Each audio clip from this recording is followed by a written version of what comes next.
Welcome to Probate Weekly. I'm Bill Gross. We do this every Thursday morning. We do it live on a Zoom call. You can join if you register at 9 a.m. Pacific time, and then we rebroadcast on social media. That's 9 a.m. Pacific time, 12 noon Eastern time, and then we rebroadcast it at 4 p.m. On various social medias. You can catch up on the replays. Um, I'm Bill Gross, probate.com if you want to get all the details. And we do this show every week, and the goal here is to interview leading professionals, most often real, attorneys. They're in the probate space and or vendors or successful agents. And we do it across the country, partially to build a network, get referrals, be able to send referrals, but also understand that the principles are pretty much the same across the country. It's just the particular laws and styles, and sometimes the words change. And so I'm really excited today to have an attorney we've talked to before, who focuses more in estate planning and wealth planning, which is avoiding probate, than the probate administration side. So trying to keep the cows in the barn before and not doing with them once they got out.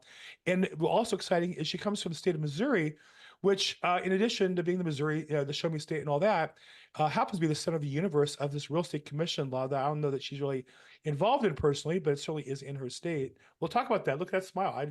This is unrehearsed. So anyhow, Jennifer Belmont Jennings is with MGD Law, and the website is mgdlawfirm.com, and you can see her there. Jennifer, thanks again for coming back to our channel. Thanks for having me.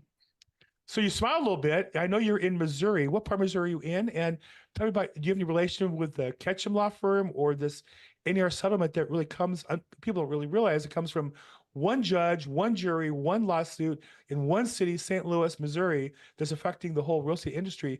Is that something nearby you? Are you paying attention to? I am in St. Louis, and it doesn't really affect me because I am locked in at a very low mortgage rate, and I have absolutely no intention of moving until my son has to move us into a nursing home one day.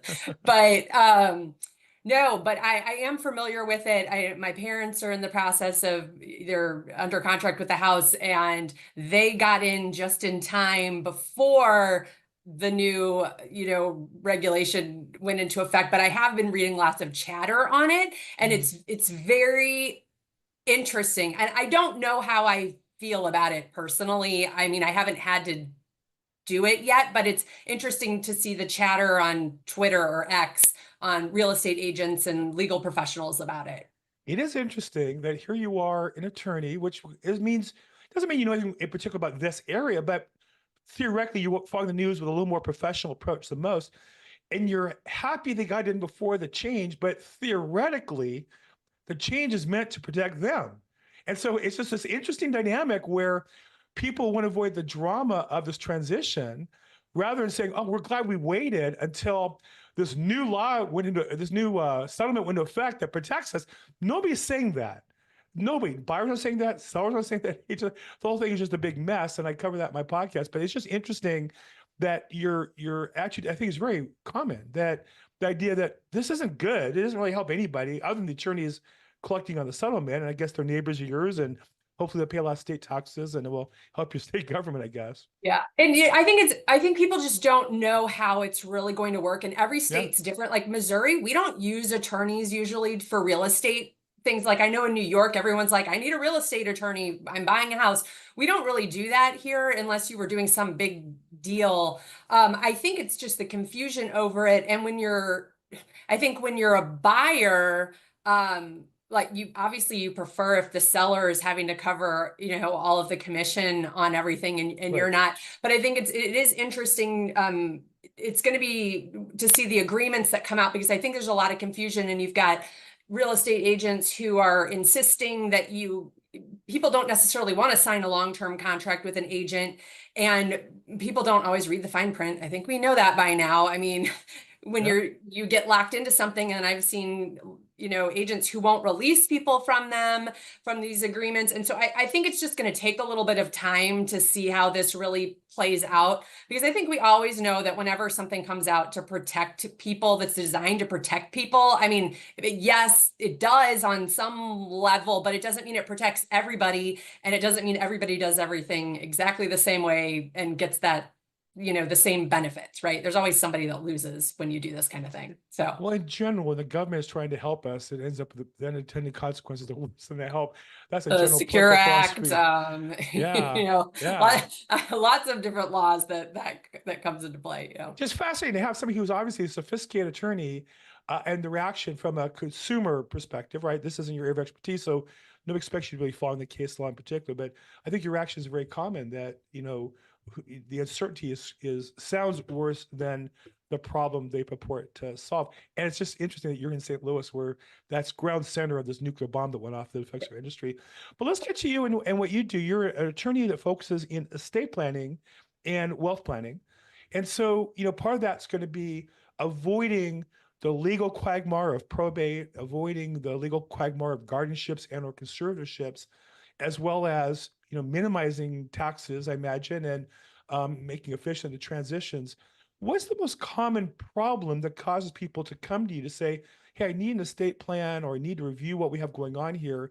Is it health issues? Is it financial issues? Is it impending death or uncertainty around that about the people? What is it that usually when people call you, this is the problem they're trying to solve, or one or two main problems?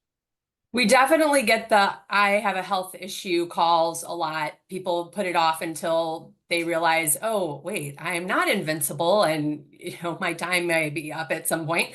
And then a lot of young families, right after people have children, that's really when people start to think about that, because if something happens to you and you do need a guardian for your children, that's actually when your will becomes very important. In our job, we try to have you not rely on the will, because the will goes to probate, and we do probate and trust administration at our firm too. We just would like to keep you out of it. And the will becomes very important when you have a child, because you are effectively asking the court to say, nominate, appoint this person to take care of your children. And it's easier when you have already expressed your wishes rather than families having to fight it out. So that definitely happens. And when people start accumulating wealth, a lot of times when they're working with a financial advisor, the advisor, if you're a good advisor, hint, hint, you are asking your clients if they have an estate plan, because there's not a lot of point to doing all this other planning and having all this money if you're going to just create chaos if something happens to you. And also incapacitation, right? I think people don't realize the likelihood of becoming incapacitated or disabled and not able to handle your own affairs. And even you might get to a point where you just can't. You're like, I don't have the energy to deal with all this stuff, and you need someone else to do it. If you don't have those documents in place, you've got to go to court and become appointed to handle those financial affairs for people. Which is about as much fun as getting a driver's license. Yeah. Famously, what's his name? The late night talk show, Jay Leno. Jay Leno. Famously, Jay Leno's in court in LA with his wife for conservatorship. She has some health issues and capacity issues. And you have to think about how many tens of millions of dollars in attorney's fees did he spend in his career? And how many wealth advisors have made millions of dollars off of him over his career? How many agents and attorneys involved with that? And nobody said to him, "Hey, do you have a conservatorship? A estate plan set up to protect you and your wife in case you capacitated?" And the answer is no. Apparently, it wasn't done. And it's just hard to believe. And it just shows, look, he's obviously a very successful guy. But imagine having all that success and having to go into court and drag in and argue about your wife, and they have to bring her in. The judge has to check her out. The whole thing is just a degrading process to be avoided that people don't understand. So health issues are a big part of it. Obviously, capacity issues are getting more and more in the equation. I think as people have lived older, live longer, you're less people dying of cancer and more people having cognitive issues and such. So where does that fit in? At what point is it, hey, I'm concerned that dad has these issues, and there's a threshold where it's too late. Dad has those issues, and we can't help you at this point. Or what? Or can you still help somebody once they've started to experience significant issues? If somebody actually lacks capacity, like a doctor has certified them that they do not have capacity, we can't help them. You have to go through the appropriate channels. Usually what we do, if a child brings their adult, or well, obviously, I mean, an adult child brings their older adult parent, And we are going to have conversations with that parent ourselves without the child in the room, right? Because you don't want to have any undue influence, like, oh, sign these papers so that I can take control over all of your money. And we're going to have a conversation with them. And if we know and feel confident that they understand what they are doing in the moment, that, we can go ahead and proceed with that. Everyone is forgetful. Everybody, is going to forget how some complicated estate, plan might work. If I have some complicated, irrevocable trust, like, you're not going to be able to repeat everything back to me, no matter how, how much capacity you have. So if we feel comfortable and we know there's capacity, and we know there's not a concern that they really don't understand what they're doing, you can go ahead and sign it. But if you get to that point where there's a real question of capacity, or you have a letter from a doctor saying they're incapacitated, you're going to court. And it's public, and it's not a fun process, and it's an expensive process. Right. So it's better if you get this stuff done early while you have capacity, and then you name your adult children if they're the people that you want to, and then we can have those conversations with them and help them along with the process, because you've already named them as someone who can represent you if you're unable to speak for yourself. So as I mentioned, these laws vary by state, and again, Jennifer's in the state of Missouri, but the principles of the business are somewhat similar. And in particular, the relationship between you as the attorney doing the estate plan, wealth management, and say the registered investment advisor or the wealth manager or the asset manager. Um, Talk a little bit about how that comes to be. Is it commonly that that person is advising their customer and referring you in, or are you more commonly, you have a customer who has a bunch of money they're inheriting or stand to inherit, and then you bring in the wealth advisor, or is it even? How does that relationship flow work most typically? I think for honestly, most of the time, and I've been on both sides of this. So, I have my certified financial planner certification. I've been an advisor in the past. So Oh, I've seen how this works on both sides. Usually people go to a financial advisor first before they go to an estate planning attorney. So most of the time it's coming from the financial planner, the referral. And then, however, we do have cases, and I have definitely given referrals for advisors. I think people ask me, though, because I have that experience as well. So since I understand the industry, I know what the questions to ask and the kind of things to think about when you're looking for an advisor, especially when you do get an inheritance. So, right, there have definitely been times when somebody comes in, they're inheriting a lot of money, and they're like, I don't know what to do with this. I need to work with somebody, and I need a referral. And absolutely, there are times when that's going to happen. And you have to be kind of careful. I think everybody should, to some degree, understand that if I have, an advisor referring something to me, you don't want me asking the client, oh, do you really like this person? Are they really doing a good job for you? I have somebody better to send you, because I don't want you doing that with my legal work if it comes in the door. But if you're getting a sense that there's a problem or something might not be a right fit, you just have to listen. And that's the biggest thing. Right? Listen to your clients, listen to what they're saying, listen to how they feel when they're talking about their relationships with their attorney and with their financial person, and, be delicate and, use some common sense when you're having that conversation. But there's certainly opportunity to refer both ways. And I think there's also a lot of opportunity to be used as a resource. And that's what I try to do a lot for advisors, that I can't say, listen, I don't know that I can send you somebody, or, but if you want somebody to, answer some questions, that not legal advice questions, but you don't understand how something works and you want an explanation, give me a call. I'm happy to give you some of my time, as an appreciation for you sending me clients. I can offer you some insight or some, non-legal advice suggestions. so to me, this is the biggest untapped opportunity in the probate space for real estate agents. In that, if you listen to her, what she just said was, the lead, the business comes most commonly from the investment advisor. People have money, or they inherited money, or they're coming into money, don't know what to do with it. And then the advisor goes, well, do you have a plan? And the answer is no, should call an attorney. I have one that's 20 years old and I've been married, divorced 3 times with 8 different partial kids. Well, let's talk to an attorney, get that reviewed at least.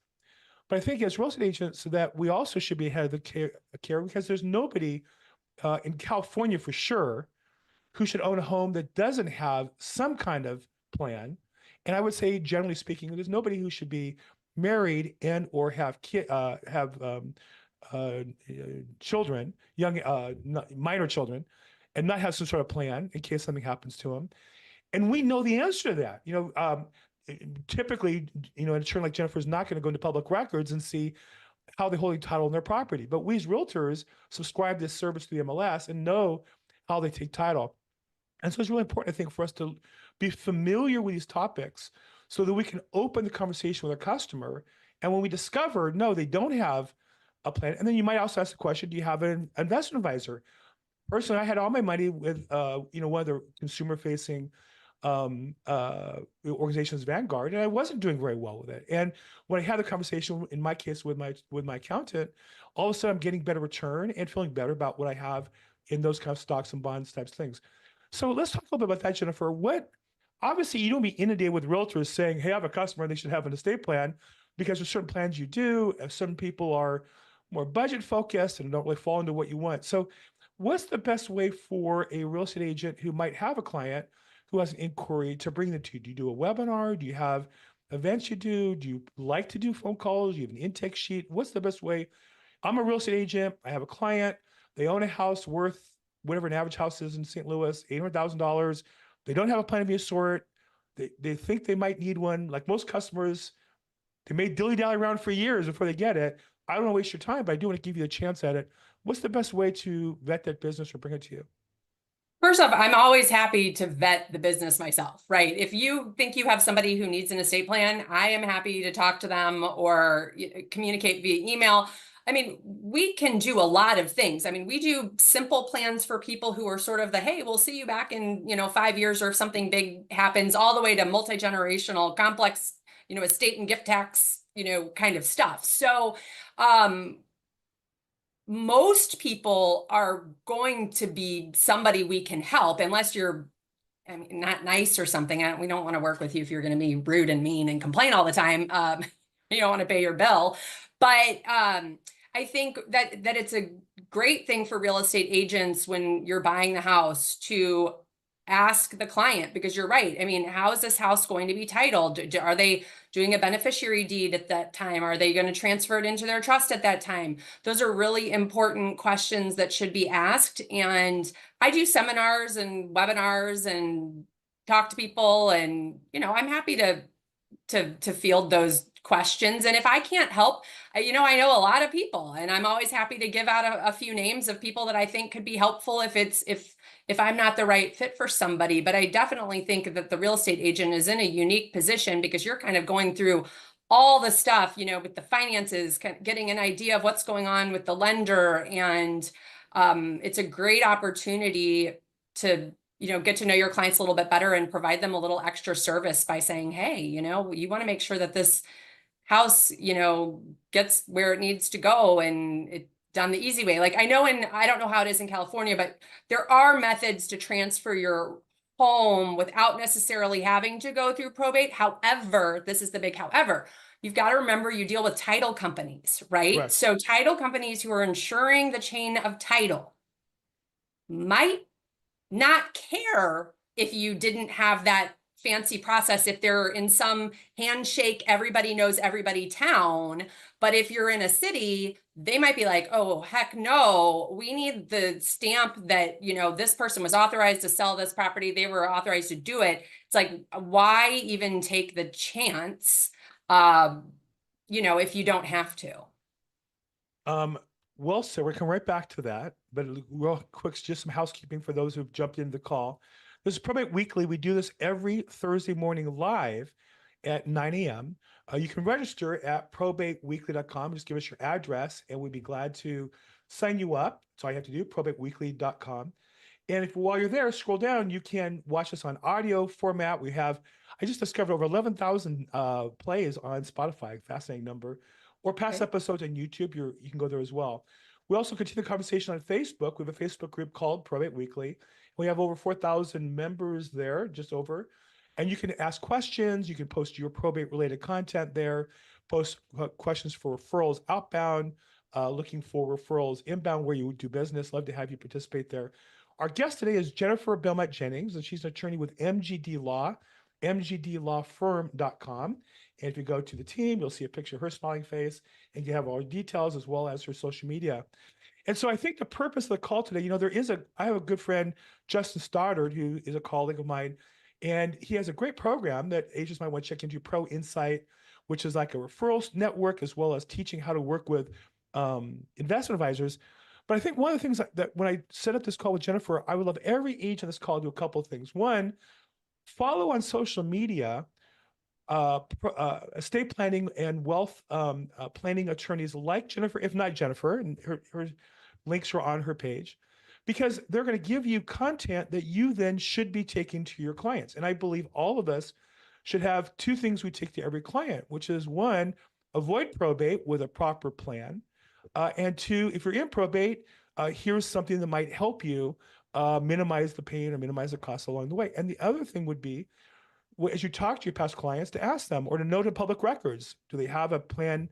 The title is in the plan or not? And also, do they have an investment advisor? Because these are people that you can bring business to, that most importantly help your customers. And by doing that, you're gonna get business back from. So Jeff, let's talk about that. Watching you on social media, what's the main way that you put yourself out there? If I said I want to join the Jennifer Jennings fan club, what's the number one way I would follow you? And what do you think is the main topic that you want to talk about? LinkedIn. I am on Instagram. I am just not great at Instagram. You have to be a completely different person on Instagram, and I just haven't invested the time to become, I don't want to become that person because it's not really me, but I try. So I put some of my content out there. But LinkedIn definitely is the best place. What I try to do is take this money and estate planning conversation, which is dull and stressful, and make it entertaining and empowering. And I like to think I do a pretty good job of it. At least the people who engage with my stuff seem to think so. And this can be intimidating and complicated and boring. I'm not going to lie. I mean, if I showed you like the 80-page, document I'm working on, most of the jargon is not exactly going to keep you up all night with excitement trying to get to the next page, but it's really, really important. And so I try to share it in a relatable way where I add humor, I tell stories, I just want to help people think about things and ask questions and go to their people. Do I love getting new business from it? Absolutely. But I love educating people and helping them understand their money, what it's doing for them, why they have it, and having especially women who historically have not been as involved in that part of the conversation with their families, getting them a little bit more involved and taking some ownership because, statistically, women do outlive their male spouses, and it's not a fun conversation. And I have been there with people where they have paid zero attention for the last 50 years, and all of a sudden they are responsible for everything. And that is not a fun place to be. It's a lot better place to be where I can say, hey, okay, we got this. We're prepared. We're ready. You grieve and you do what you need to do, and then give me a call next week. So I would say LinkedIn, follow me there if anything I just said sounds appealing to you. And then you can follow me on Instagram as well, and feed my ego a little bit and like my posts, which don't do nearly as well as they do on LinkedIn. So Well, you have a huge following on LinkedIn. And I think what I would always say is find the flavor of attorney that appeals to you. And, stylistically, you're female, I'm male, probably not as much a match. I'm much more, to the point, legalistic and all that is my appreciation. But I appreciate that your brand is authentically you. And what I want to say to everybody on the call is it's certainly worth watching, going on to her LinkedIn and following her posts. She does have a nice way of kind of personalizing these legal concepts. And again, it's not the law because she's in St. Louis, it's the concept that she's talking about and that we need to be sharing with our customers. You don't have to write the post. You can share her post and just share what you learned from it. Your customer's going to think you're a genius because they're going to forget it wasn't your post. They don't know whose post it is. They just see that you're doing it. And this is our opportunity to work with people who and help our customers get more value and get more protection. I left off when I did the quick review that this is a Zoom call. We did this specifically for agents to ask questions and participate. When I coach real estate agents, I tell them you need to have your own interview call with your own circle of attorneys and vendors and such. And I offer you the opportunity to come on here and ask a question live, and you might make a mistake. Don't worry about it. It's my channel, not yours. But there's a chance to interact and ask questions that you might ask an attorney if you have a chance to talk to him. If your customer says, "Hey, I'm getting a estate plan, and my attorney has some questions on the real estate," this is your chance to talk to an attorney who does this work on a regular basis. So, Jennifer, I appreciate sharing the social media. Let's talk a bit about. You mentioned when you work with investment advisors, often you look to give them your time, if not business, the time to earn the relationship. As a real estate agent, I often have attorneys who I'm surprised do more research than I think they should on the real estate. I would say, I'll get you the deeds. I'll get you the list of all the properties they have. I'll run a CMA for you for free. I offer that all the time. Is there anything in particular that real estate agents have done for you or you wish they had done for you that would be of value to you that might put them in that same position that you're in?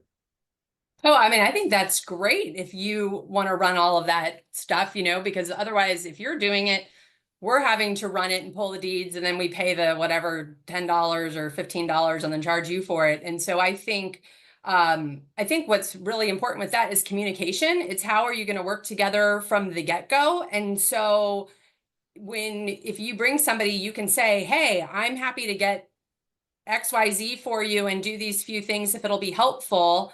And I'm going to say, great. I'd much rather have somebody in our office who a paralegal or an assistant like running drafts of something than spending their time, pulling a document. It doesn't mean we're not going to double check some things, right? Like there is some due diligence that we have to do. But if there's something that somebody else can do that won't get us into trouble or accused of not doing our job, we're happy to do that.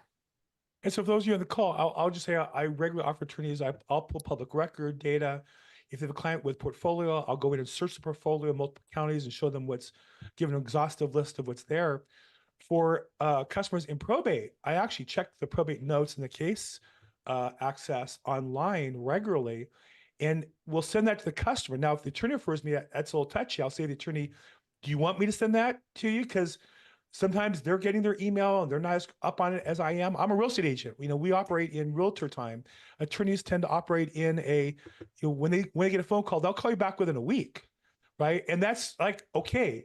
As a real estate agent, we freak out because if you don't call back the same hour, something's really wrong in realtor time. But attorney time is kind of like about a week. Is that kind of a fair number? A couple days? That is not the goal. I will say that. Not The you goal personally. is to Not return. you. I mean, ideally, the goal is to return a call within 24 hours. I mean, if I have a voicemail from you that you called, if I can't call you back, I might shoot you an email and say, "Hey, I got your message. I want you to know that I got this." I'd say a lot of times when people don't hear back, if you saw the number of emails that come in every day and then things that go to spam, like I had somebody reach out to me on LinkedIn asking if I had gotten something, and I was like, Right. no, and Right. there was nothing there, and it Right. got, so no, the goal is definitely to be more responsive than within a week. But Try not to you do it as soon as personally, possible. but don't you find colleagues you're in a matter and you leave them a message? I think the only people in the world who call me back 3 days later and say, "I'm returning your call," and don't say, "I'm sorry, it took a couple of days," is an attorney. And I'm not saying, Yeah. we're all entitled to run a business however we want. I'm just saying that's kind of attorney time. Like 3 days, yeah, I'm returning a phone call. I called you. Oh, that was Monday. I'm already 3 deals down the Uh, pike. yes, I would say that it is not, whether it's right or wrong, it's not unrealistic that you might hear back within a couple of days and they feel like they're just getting, they just got back to you. Like, I just heard from you, Exactly. but it's the same week, but It's only yeah. true. And customers freak out and realtors freak out, but I think that's a common thread across the country. Again, not with you, Jennifer, and I appreciate your service standards. And the other thing you point out, boy, this is good on some details here on the nuts and bolts on LinkedIn. It shocks me how many people will send me messages on LinkedIn that think I'm really watching LinkedIn messages. Like I get 100 spam messages on LinkedIn for every one real one, so I never check them. They go to spam. I don't go into LinkedIn to check them. It's just not worth my time. And I feel bad because there are people who work LinkedIn every day. Shout out to Michael Zwick, who does errors research. He lives in LinkedIn. Like, to him, a LinkedIn message is like an email or a text. And I'm sorry, I just don't get it. But you have to be aware of how people operate and, know. And I would never send somebody a message only in LinkedIn. I would send them a message there maybe, and then copy and paste and send it via email, hoping they would get that there as well. But a good point on that as well. Now, you have a pretty big following, over 5,000 people. Do you get people who message you on LinkedIn? Do you check your messages regularly? It seems to me Yeah. I get so much spam on LinkedIn. How do you go through all that?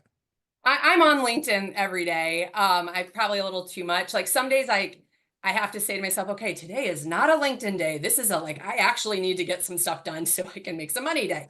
Um, I no, I do check it, and I do get a lot of messages. I get random things. I don't get too many pitches, which is good because I don't respond to those. If you request me and your next message is something about like setting up a call so we can better serve our mutual clients together, you're getting ignored. Like, not going to happen. If we have a relationship, like comment on my stuff, start building like, Yeah. something there, then okay. But I definitely ignore messages, but I think I keep up with it enough that it doesn't become overwhelming. So Another great pro tip. You're just throwing out some gold here today. Let me go back a little bit. I don't think you realize this gold, but for real estate agents listening, first off, you need to know LinkedIn is the primary channel for attorneys who are doing business development, right? Almost every attorney I know is on LinkedIn and posts there. Now, they, again, may or may not check messages, may or may not check notifications. But the other thing she said that's gold is, if you're reading the post, put a comment in that's thoughtful. Don't put, oh, great post, thanks. That's of limited value. But if the post that they put in there is of value to your customers, sometimes just saying that, hey, to all my customers, here Jennifer talks about this important concept. If I can help you with that, give me a call. Just putting some thought into it and helping amplify. She did the heavy lifting. All you're doing is adding to it to bring it to your people. But I've had attorneys reach out to me and say, hey, I really appreciate your comments on my post, and I'd like you to learn more about what you're doing, because it sounds like you have something to offer my customers. And that's the goal, is to create value for each other where you want to work together, rather you kind of trick them into taking your cold call appointment setting script and turn it into that's business.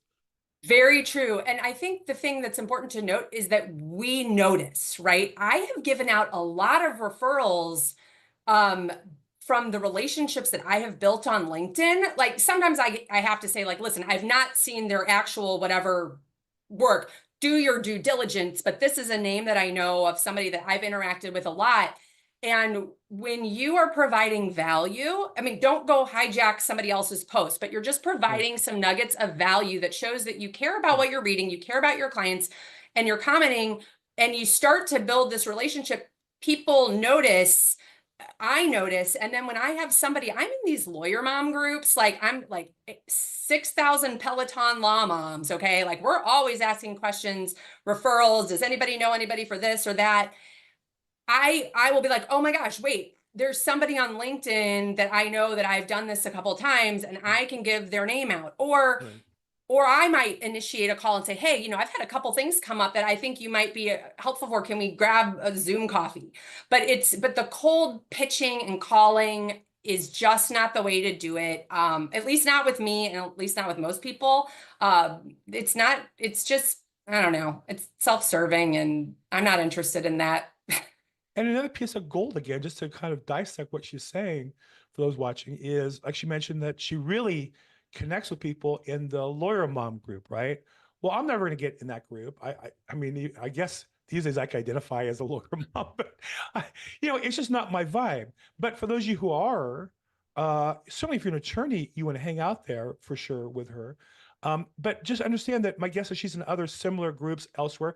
That is her vibe. That's her home. And when you cross over in 2 or 3 different overlaps, maybe the same university or maybe the same charity, if they do work on that, if it's legitimate, if it's real and authentic, that's why you rather find 1 or 2 attorneys you really connect with, rather than spamming 100 trying to set appointments and do 5 interviews a day. It just isn't going to generate the depth of business that finding one person who you relate to their style that you can add value to, and they can add value to your business as well. So, hey, Harvard Guerrero, nice to see you. Anybody has any questions? Here's a chance again. Jennifer Belmont Jennings is a wealth management and estate planning attorney based in Missouri, admitted in the Missouri bar. But again, these are concepts I think that apply to all of us in terms of building relationships with other professionals. How do we add value to that? The kind of do's and don'ts, and in her case, really some great insight into LinkedIn. Let me ask you a question. I noticed your profile is, you know, professionally done, or at least it has the appearance of somebody who's really paying attention to it. Do you hire a service? Is that something that over time you've kind of made your own corrections and made it look that way? Because to me, as somebody who's, you know, hired professionals and gone to seminars on how a profile should look, you really hit the mark on all the points. Well, thank you. Okay, there's a combination of things there. A lot of that is me. Like through my own, like looking at people, the way they did things and editing it. I definitely a couple years ago, I worked with somebody on like developing a better headline. Right now, my headline's not that, because when I switched industries, I wanted to make sure everybody knew that I went back to practicing law. I used to have like a tagline that was like taking the money conversation from dull and stressful to entertaining and empowering. And so I definitely worked with somebody just to help with the discipline on like sitting down and coming up with stuff, and who had some good points on LinkedIn strategy. So I think I do find value in those things.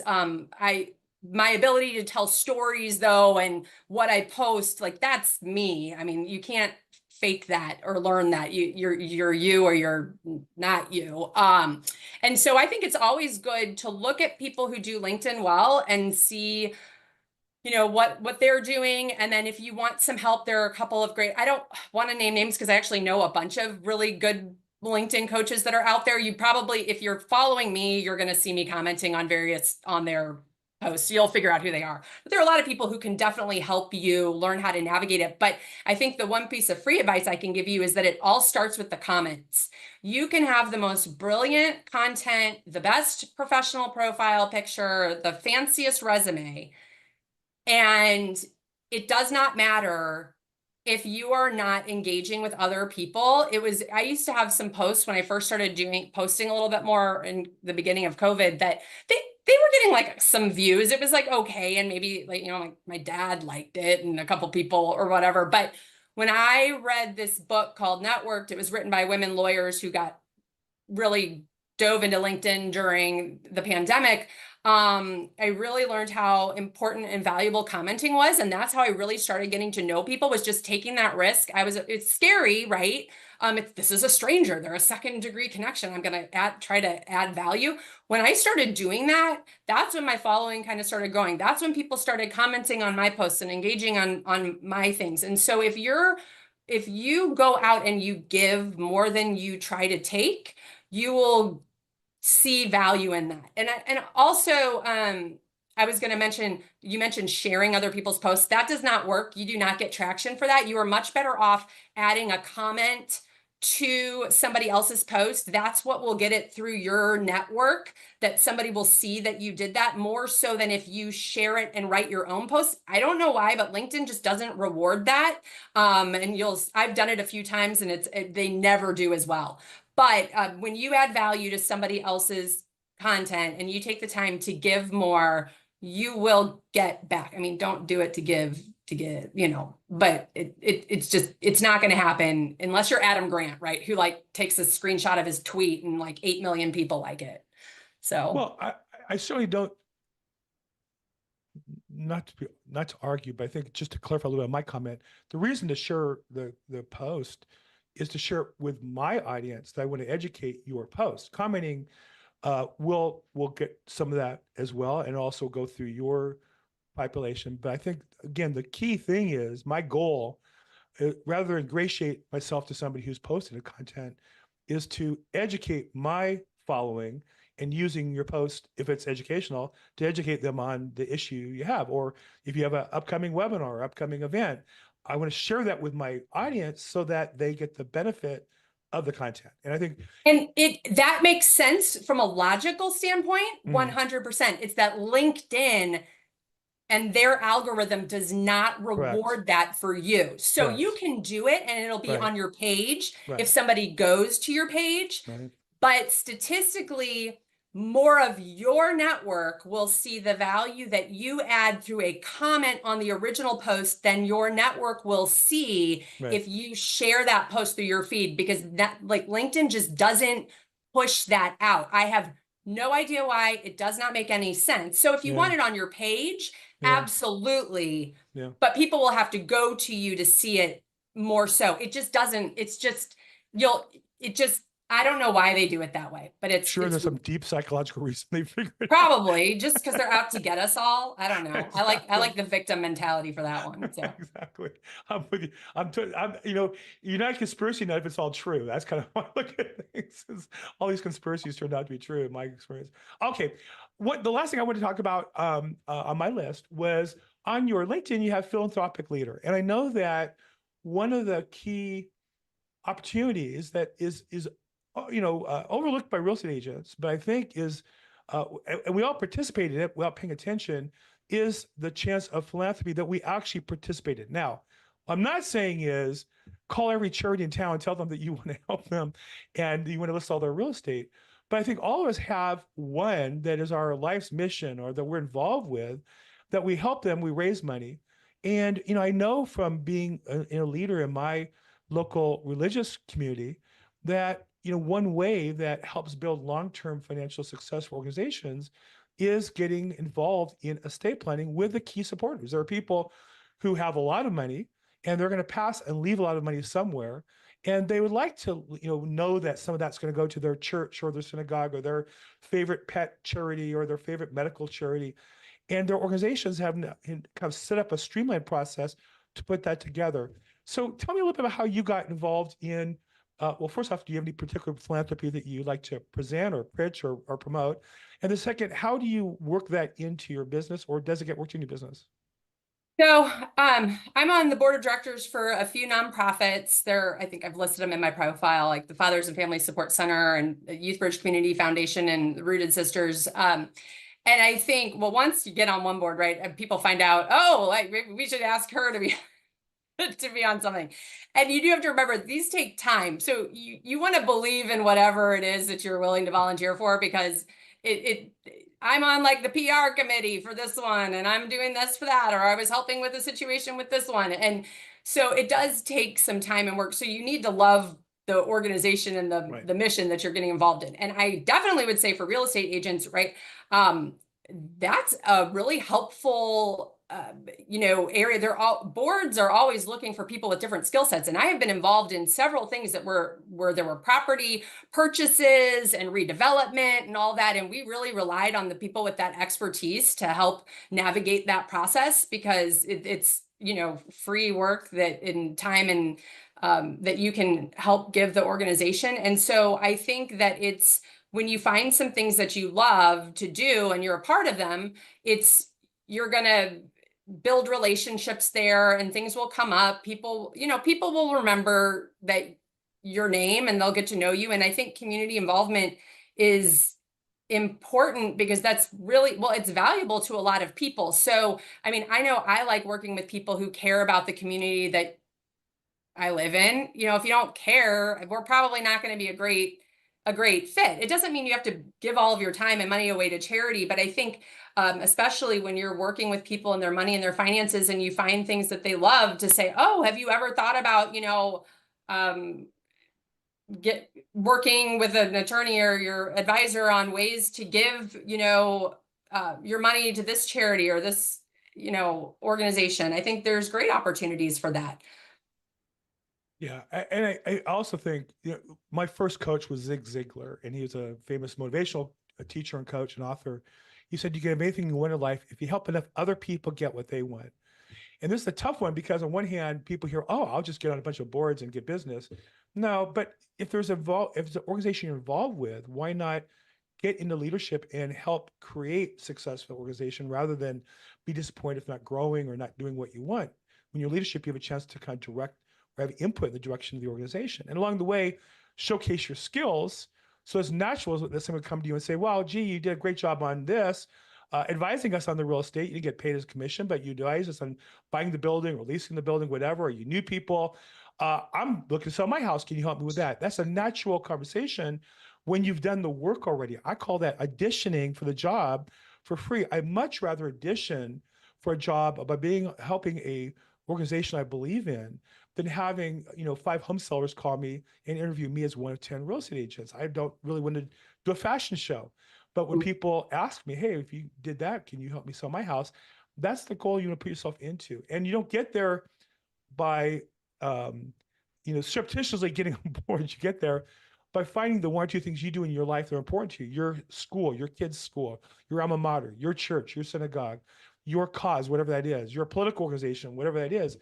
Get involved in it as a leader rather than just as a member of it, and then you have a chance to leverage that. Inevitably, they need an attorney. Call Jennifer or whoever your local Jennifer is. They need wealth advisor. They have cash. What do they do with it? You bring somebody in, and that person's going to remember you and recommend you when the time comes. So thanks for good work there. Okay, I don't see any last questions. Hey, Gwen, feel free, anybody on the call here, put your contact information in, because we are across the country. We are live streaming this onto YouTube, LinkedIn, Facebook, X, formerly Twitter, Rumble, Twitch, any place else we can do it for free. But feel free to put your contact information here, and that way people can reach out to you, know where you're at. I really want to thank today our guest, Jennifer Belmont Jennings with MGD Law. mgdlawfirm.com is the website, and she is an attorney who specializes in estate planning and wealth planning and such. And there's a picture, and there's the bio on her, as well as you scroll down, you get the link to her LinkedIn, which we described as better. The Instagram, where she's in her bikini and dancing around like that, we don't really focus on as much. And there's her LinkedIn Yeah, profile. right. There's her. I have a quick question, Bill. Yeah, sure. Javier, go ahead. Hi, Jennifer. How are you? Hi. When we meet attorneys as real estate agents, we often feel like we're intruding in their business, like they don't have time for us. Now, do you feel that attorneys look at real estate agents as a source of business, like real estate agents look at attorneys as a source of business? I think you're foolish if you don't. I mean, every professional out there is a potential source of business. And so I think let's forget the whole thing, like we should value each other because we're humans and we care, right? Like, I don't ever want to be rude to somebody, period, because I don't want to be a rude person. But I think it also kind of depends on where you are, right? I mentioned earlier, like in Missouri, we don't really rely on attorneys to do all of the real estate transactions. If you're buying a house, it's not normal. It's sort of like if I were brought in on something, I mean, that wouldn't be my specialty, so don't call me on that one. But if I were to be brought in on something there was an issue, right? Well, if I'm there because the real estate agent and the client brought me in and felt like I needed to be part of something that was really important. So of course I'm going to see value in that. But I think if any attorney is acting like whatever, they're not the one that you want to invest your time in. I think there are plenty of attorneys that are out there that have the potential to build a potential referral source, and who will value what you do because it's really important. I mean, I'm not in all the nitty gritty on buying a house. Even when I went through my own purchase process, there were a lot of things that I just relied on my agent to tell me, like, what's the standard? What do I need to do? I'm not following the market right now. Like, how much over ask do I need to go? What do I need to waive? And so I think you want to find people who you connect with. And there are attorneys that are out there who do see value in what you do. And those are the people you want to invest your time in. Yeah. I have a question for Jenny. Are Hold- you hold familiar just a with second. Javier, I'm we sorry. good? What was it? Yeah. Javier, you No, that good? was good. Thank you. Thanks so much. Okay, good. I'm sorry. Go ahead. Yeah, I have a question for Jenny. I have a potential client. She's in a fight with her brother, and they hold the property as tenant in common. Are you familiar with that title? Oh yeah. Yep. And the brother turned on her, and he wants her to sell the property where she lives, and he moved out. He has his own house in North Carolina. She still lives here in California. She has a renter inside the house, and she's in the back house. the renter is a 60-some-year-old woman, and he's suing her to make her sell the property. Is that legal? I mean, I know it's legal, but is there anything she can do? Because she doesn't want to move.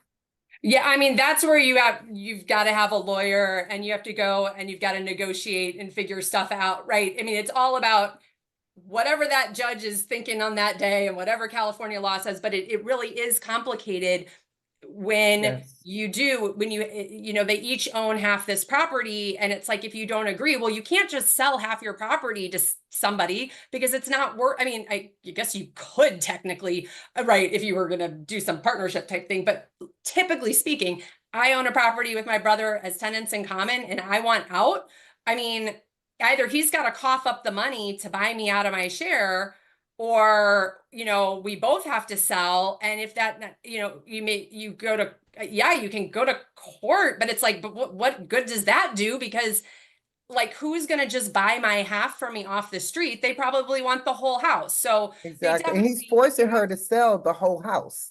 So Well- in other words, he's forcing her out, and the rent here is just ridiculous. For her to turn around and try to buy another house, it's almost impossible. It's hard.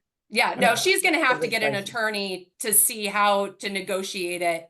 That's really the only thing you can do, right? You can't ever stop somebody from going to court and Okay. suing you for something. It's like, it doesn't matter if it's right. It doesn't matter if it's wrong. It's like any lawyer who's willing to take paperwork and sign their name to it and file it with the court. And everybody has different standards for what they're willing to do, right?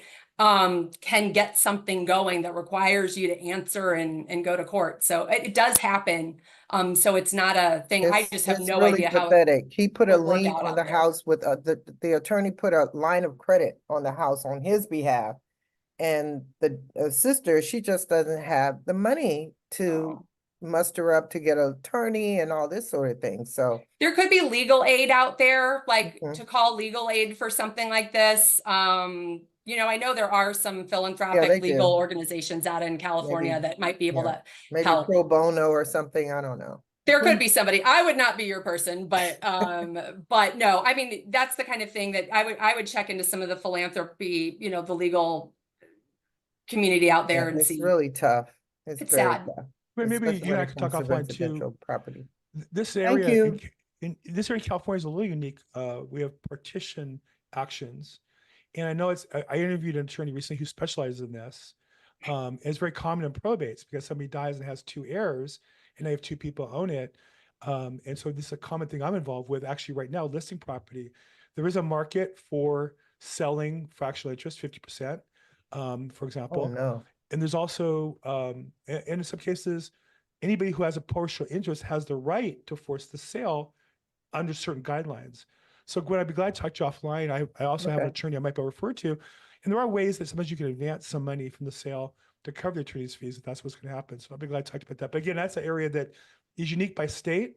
I happen to know California law real well because this is an area that I deal with in probate Mhm. quite regularly. And I happen to have some partition attorneys that I work with. I So know I was on the right Zoom meeting, Bill, when I Yeah. tuned in. thanks, Gwen. Gwen put Yeah. our contact info in as well for Thank anybody on you. the call. Thank you.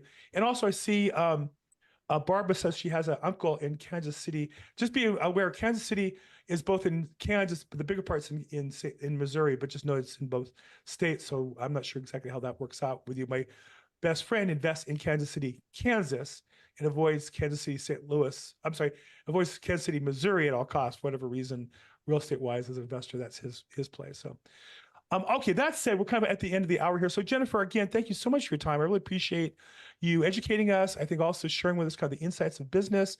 And for anybody, again, Jennifer Belmont Jennings is mgdlawfirm.com is the website. I put in the notes and description below the link both to her website as well as to her LinkedIn, which is the best way to get in touch with her. Jennifer, thanks so much again for your time and education. I really appreciate it. Thank you for having me, and thanks for sharing some insight on California. I know California is like a world of its own. Oh, So yeah. It is. The Wild Wild West, Janet. yeah, It's the yeah. Wild Wild West. It is. It's different. Go. It's Before you different. guys go. There are cities who are trying to compete with us. I have to say, I have a podcast on real estate and I have a section on it, which is the city that's trying to be the next Los Angeles. And there are Uh-oh. Denver, Colorado's one, and there's a couple of cities that are trying to compete with us on their crazy real estate laws. But again, Jennifer, thanks so much for your insights in Oh, wait, Missouri. Bill, can I ask a question? Can I ask a last question. question? Yeah. Okay, thank you. Thank you both, Bill and Jennifer. So Jennifer, I lived on the Kansas City, Kansas side, Bill, and I worked over in Missouri, so I understand clearly what your friend is talking about. And I know why he's staying on the Kansas City side instead of the Missouri side. But Jennifer, No offense. Jennifer, you are located in the Missouri area, correct? Yes, I'm in St. Louis. Okay, well, he's going to be reaching out to you. He's in the Kansas City area, but I was just looking for someone for him because he needs to at least speak to somebody about a trust. Well, thank you for thinking of me. I'm happy to talk to him. And if I can help him, I certainly will. We work with people all over. So, we're past the phase of life, right? Where you have to be like, have the in-person meetings, right? I mean, Right. And so I just sent him your information. well, thank you. Jennifer, My we're in pleasure. California. So We we're looking assume out that. for Mr. Theus. Okay. Robert Theus, that's his name. Well, Thanks. thank you. Thanks so Thank much, you Barbara. both. Yeah, Jennifer, and we're in California, so we assume that Kansas City and St. Louis are like right next to each other, and the whole No, state's like worth about 10-minute drive. So almost 4-hour drive, like 3.5 to 4. Depends on traffic and if you're driving into the sunset. So, well, thanks again. Do this again sometime, and really appreciate your time today. thanks again. Have a good day. And for those of you, as we wrap up here, this is probateweekly.com. If you want to get reminders and join in on the Zoom call, love to have you come and ask questions direct. Probateweekly.com, register there. If you scroll below, you'll see the audio versions are available. You also can see the past episodes on video on YouTube and such. I'm at BillGrossProbate.com, BillGrossProbate.com, or at BillGrossProbate on social media. Thank you everybody for being on the call today. Have a great week. Thanks again to Jennifer and people with questions, Javier and Gwen and Barbara. Thanks for jumping in today. Have a great week, everybody.